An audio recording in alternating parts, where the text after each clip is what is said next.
Join कीजिए हमारा life time learning programme और पाइए हमारे प्रीमियम कोर्सेज और ई बुक्स का लाइफ टाइम एक्सेस। आज ही ऐप डाउनलोड करें, लिंक डिस्क्रिप्शन बॉक्स में है। बिना स्टॉक्स का एनालिसिस किए, बिना फाइनेंशियल स्टेटमेंट एनालाइज किए और बिना अकाउंटिंग का ए भी पढ़े आप स्टॉक मार्केट में काफी अच्छे रिटर्न्स बना सकते हैं। कैसे? सिर्फ एक बेसिक चीज को समझकर। यहाँ तक कि अगर आप इस बेसिक चीज को समझकर एक सिंपल इन्वेस्टिंग स्ट्रेटजी को फॉलो करते हैं तो आपको फिर कोई इन्वेस्टिंग के ऊपर वीडियो देखने तक की जरूरत नहीं है। आइए वीडियो स्टार्ट करते हैं। सबसे पहले कुछ फैक्ट्स देखते हैं। पहला फैक्ट, 90% से ज्यादा लोगों को स्टॉक मार्केट में लॉस होता है। दूसरा फैक्ट, 85% से ज्यादा म्यूचुअल फंड्स लॉन्ग टर्म में इंडेक्स के बराबर भी रिटर्न नहीं बना पाते हैं। और इसी से जुड़ा हुआ तीसरा फैक्ट है कि maximum mutual funds long term में स्टॉक मार्केट इंडेक्स के कंपैरिजन में अंडर परफॉर्म करते हैं। पर दोस्तों ये कोई नई बात नहीं है। ग्रेट इन्वेस्टर बेंजामिन ग्राहम ने 1950s में ही कहा था कि इन्वेस्टर का सबसे बड़ा दुश्मन और कोई नहीं बल्कि वो खुद है। उन्होंने बताया कि इन्वेस्टिंग में माइंड से कहीं ज्यादा इंपॉर्टेंट होता है हमारा बिहेवियर। और कॉम्प्लेक्स चीजों को पढ़कर लोग माइंड से तो स्मार्ट बन जाते हैं पर वो अपने बिहेवियर को स्मार्ट बनाना भूल जाते हैं,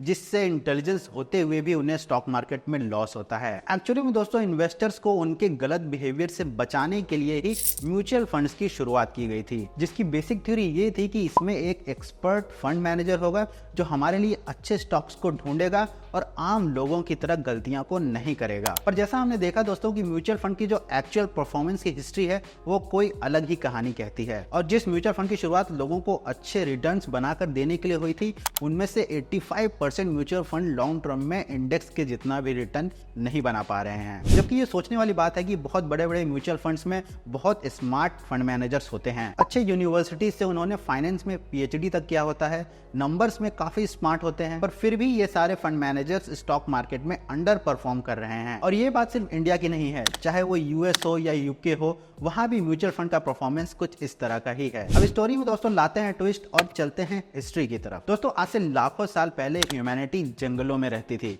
और वहां पर हम हंटिंग करके सरवाइव करते थे। फिर लगभग 12,000 साल पहले एग्रीकल्चर की शुरुआत हुई और हमने खुद अपना फूड प्रोडक्शन स्टार्ट किया। फिर 18वीं सेंचुरी में इंडस्ट्रियल रिवॉल्यूशन आया, जिससे ह्यूमन की जो प्रोडक्टिविटी है वो लाखों गुना बढ़ गई। और फिर 1990s में आया कमर्शियल इंटरनेट, जिसने पूरी दुनिया को ही बदल के रख दिया। पर आखिर दोस्तों इन सब बातों का मतलब क्या है? दोस्तों इन सारी बातों का मतलब ये है कि ह्यूमैनिटी एक वन वे प्रोग्रेस के हाईवे पे है और हम हमेशा से नए प्रोसेस और टेक्नोलॉजी को यूज करके अपने आउटपुट को बढ़ाते आए हैं। 1960s में इंडिया की जीडीपी थी सिर्फ $37 बिलियन और पर कैपिटा जो इनकम थी वो थी लगभग $83। पर अभी साल 2024 में इंडिया की जो जीडीपी है वो लगभग $3.5 ट्रिलियन की हो चुकी है और जो पर कैपिटा इनकम है वो लगभग $2400 के आसपास हो गया है। यानी इंडिया ने सिर्फ लास्ट 64 ईयर्स में ही अपनी प्रोडक्टिविटी को लगभग 100 टाइम्स बढ़ा दिया है। और इसमें कोई डाउट नहीं है कि आने वाले 15 से 20 सालों में भी ये प्रोग्रेस कंटिन्यू रहेगी। इंडिया की जो जीडीपी है आज लगभग $3.5 ट्रिलियन की है, वो अगले 15 से 20 सालों में $10 ट्रिलियन पर जरूर पहुंचेगी। और दोस्तों यही वो सिंपल बेसिक चीज है जो हमें समझनी है कि स्टॉक मार्केट में कितनी बार भी क्रैश हो, कितनी भी कंपनियां बैंकरप्ट हो जाएं,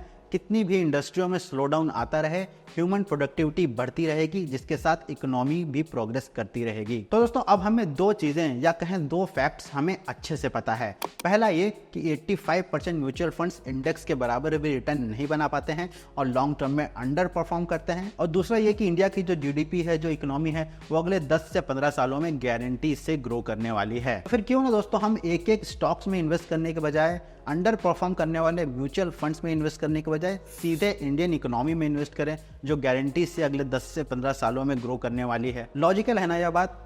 जी हाँ, बिल्कुल लॉजिकल है। अब सवाल है दोस्तों कि इंडियन इकोनॉमी में इन्वेस्ट करने का सबसे बेस्ट तरीका कौन सा है? तो वो है निफ्टी या सेंसेक्स का इंडेक्स फंड्स। ये इंडेक्स फंड्स इंडिया की टॉप कंपनियों से मिलकर बने होते हैं और इन टॉप कंपनियों का परफॉर्मेंस लॉन्ग टर्म में इकोनॉमी के बराबर या उससे थोड़ा अच्छा ही होता है। दोस्तों हमने देखा कि हर कंट्री का डेटा ये चिल्ला कर बोल रहा है कि लगभग 80 से 90% जो म्यूचुअल फंड्स हैं वो स्टॉक मार्केट इंडेक्स के जितना भी रिटर्न नहीं बना पाते हैं। यानी अगर हम निफ्टी या सेंसेक्स के बराबर भी रिटर्न बनाते हैं तो हमारा जो स्टॉक मार्केट में रिटर्न होगा वो 85% म्यूचुअल फंड से बेटर होगा, अच्छा होगा। और जो दुनिया के सबसे बेस्ट इन्वेस्टर हैं वॉरेन बफेट, उनका भी यही कहना है हैं अगर हम लॉन्ग टर्म में इंडेक्स की जितना भी रिटर्न बनाते हैं तो हम असल में ज्यादातर प्रोफेशनल इन्वेस्टर से अच्छा रिटर्न बनाएंगे। दोस्तों आप ये देखिए कि सेंसेक्स 1979 से 100 की वैल्यू से स्टार्ट हुआ था जो आज लगभग 80,000 पहुंच चुका है, यानी कि पिछले 45 इयर्स में ही इंडेक्स ने 800 टाइम्स का रिटर्न दिया है। और निफ्टी या सेंसेक्स जितना रिटर्न बनाना काफी ज्यादा आसान है। ना तो आपको इसमें स्टॉक मार्केट समझने की जरूरत है,